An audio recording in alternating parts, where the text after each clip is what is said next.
Well, Elon Musk has taken new measures to hold those involved in the Hunter Biden cover-up at Twitter accountable. Musk announced online, in light of concerns about Baker's possible role in the suppression of information important to the public dialogue, he was exited from Twitter today.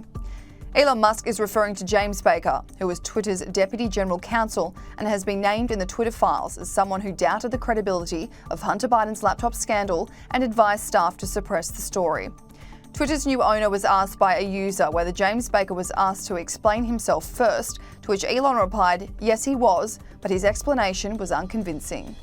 He has been working for the social media company since June 2020, and before then he actually worked for the FBI and was involved in the Bureau's investigation into allegations of Russian interference in the 2016 presidential election.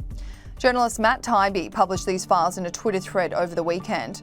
Within it, he exposed what was discussed internally within the company when they deliberated over what to do when Hunter Biden's laptop came into the spotlight. Just 3 weeks before the 2020 presidential election, a not-so-flattering article about Hunter Biden was published by the New York Post. It was the publication's first piece they put out into the world about the now president's son's discarded laptop. Hunter Biden had left his laptop at a repair shop in Wilmington, Delaware in April 2019 and never went back to collect it. The owner of the shop went through it, finding personally and professionally incriminating things about Hunter. He handed it over to the FBI, who have done nothing about it, and then he made a copy.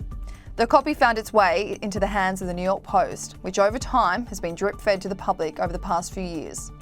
Within it was a tangled web of overseas business deals Hunter was involved in, as well as videos and photos of him engaging in sex acts and taking illicit drugs.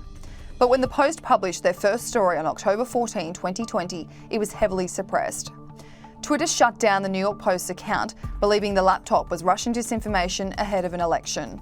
They blocked any user from sharing the story, even blocking the transmission of the story via direct message, which according to the Twitter files, is a tool that is reserved for extreme cases such as child pornography.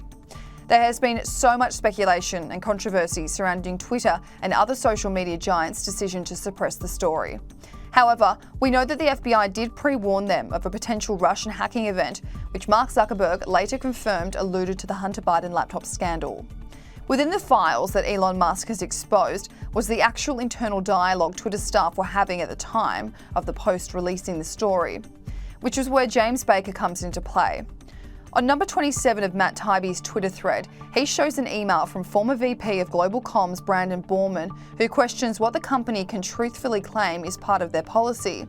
It reads, i.e., as part of our approach to addressing potentially hacked materials, we are limiting visibility of related stories on Twitter while our investigation is ongoing. To which the Deputy General Counsel again advises the staff to stay on the non-course because caution is warranted.